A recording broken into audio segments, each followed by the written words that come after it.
The Ezra Miller situation continues to spiral out of control, and the allegations that are now coming out against him are incredibly serious. Over the past few months, we've seen multiple times that Ezra Miller got arrested. We even had some of the body cam footage from it. He assaulted women. He had charges filed against him, had restraining orders filed against him. Ezra Miller is an absolute freak and a nut job, has been for a long time. But the more recent allegations that have come out are disgusting. Ezra Miller is alleged to have groomed a girl from the age of 12, essentially using cult-like techniques, and now that she's 18 years old, she refuses to go back with her parents. This is crazy stuff, and Ezra Miller has gone completely radio silent, to the point where the court can't even find him to serve him paperwork. As Ezra Miller grooming allegations deepen, court cannot locate or serve the actor. The parents of an 18-year-old from North Dakota have obtained a protective order against the Flash star Ezra Miller, adding another scandal for the embattled actor to contend with. So they have obtained a protective order. There is a hearing that is supposedly set for July 12th, where both Takata Iron Eyes, I believe is the name of this girl, and Ezra Miller to appear and weigh in. According to the Domestic Violence Protection Order, the court will grant relief requested in the petition for the restraining order if Miller, who's non-binary and uses they, them pronouns, doesn't appear at the hearing. But they move around so much that we're stuck in this legal limbo situation. We can't serve them in any place they're in long enough. They've been flighty, they're avoiding service. Ezra Miller has gone radio silent. He hasn't made any statements about this. And also, they're making sure to stay on the move so they can't actually get served this paperwork. This is a crazy, crazy situation.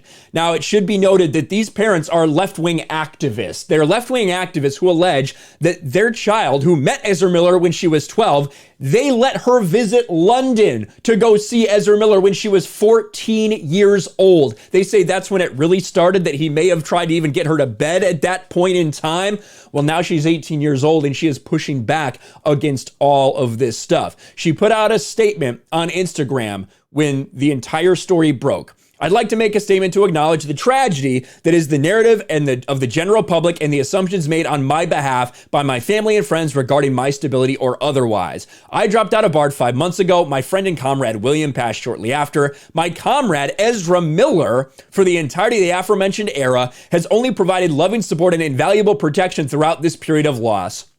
Essentially going on and denying that Ezra Miller, groomed her, or that she doesn't want to be with him or anything like that. Well, the parents continued to come out and say multiple times, no, this is what he's doing. He's trying to control her. He's basically trying to brainwash her. He's groomed her since she was 12 years old. To the point where Dakota, I guess, did identify as a girl. Now, shockingly, after spending a bunch of time with Ezra Miller, I believe this girl now identifies as transgender, non-binary. It's tough to keep track with these fucking people, to be quite honest with you, because they change at the drop of a hat. But Dakota Iron Eyes responds to parents' claim she was groomed by Ezra Miller. This is my life. These are my decisions. And you can see, per initial reported from TMZ and later by People, North Dakota Standing Rock Sioux Reservation resident Chase Iron Eyes and his wife Sarah Jumping Eagle, both left-wing activists. Dakota Iron Eyes, huge, massive left-wing activists that got wrapped up in some crazy shit. Can't really say I'm surprised. Filed for protective order against Miller on June 7th out of concern for the safety of now 18 years Takata, who presently identifies as non-binary and transgender. Again, not a surprise. But I want to go to the Instagram post she put out, because after she posted to her Instagram verbally, people said, well, that's not really her. She doesn't have control of the Instagram. This is now how she's responded. All right. Or they, them. I don't fucking know how to identify these people. Hi, guys. Hi, folks. I've become aware that I want you to pay attention. This is going to take a little while to get through, but I want you to pay attention to her cadence, how long it takes her to say things and things like that, okay? Because I'm going to show you, I might as well show you right now. This is a video of her from like 3 years ago when she was like 16 years old or something. Listen to how quickly she speaks and the way she speaks. A lot of the times for many people, no one takes action until what is happening affects them. And ever since I was young, being Indigenous, these sort of atrocities have affected me. From the time I was really, small, I was raised in a... That's enough of a sample size. That's the way that she spoke when she was a 16-year-old. Probably not quite as comfortable in front of the camera and all these things. But this is how she speaks now. All right. I've become aware that some people are saying that my statements were not written by me. I'd like to clarify that they are, in fact, directly from me.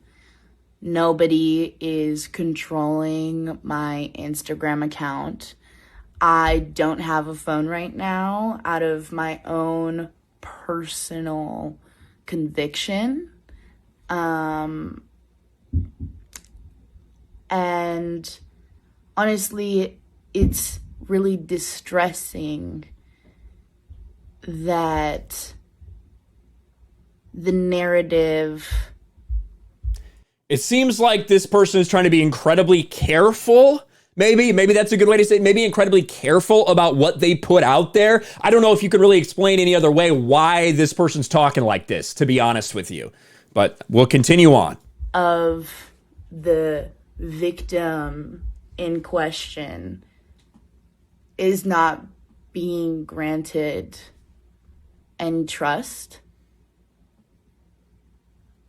I worked really hard to make really clear what was going on. And if the statements are too profoundly contrasting to whatever assumptions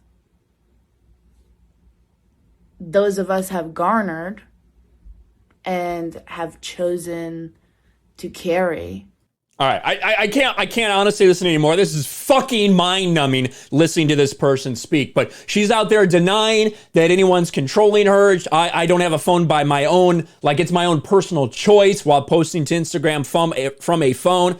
Listen, I think that these people, these parents are insane for letting their daughter hang out with Ezra Miller when she was 12 and when she was 14 years old. It is disgusting, and it has led directly to this. They hold personal responsibility for what happened. With all that being said, I don't know who to believe in this situation. There's some leaked DMs out there from supposedly the dad that it looks like he might have something else that he's doing. I don't know. I know that Ezra Miller's a fucking freak. I know that Ezra Miller has assaulted multiple women. This would not surprise me in the least if this was true with everything that's come out. But right now it's a he said, she said, and really it's a they both said, or they both said. I know the pronoun thing's confusing against the parents and what they say.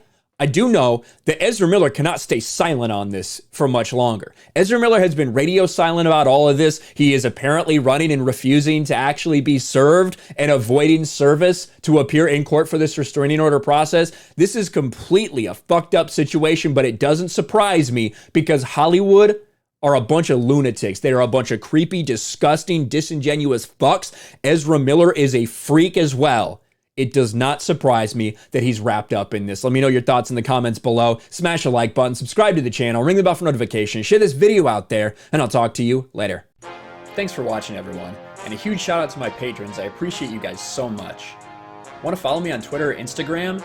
Check out the description below. You'll find links to my P.O. box and my Patreon as well. And I'll talk to you guys later.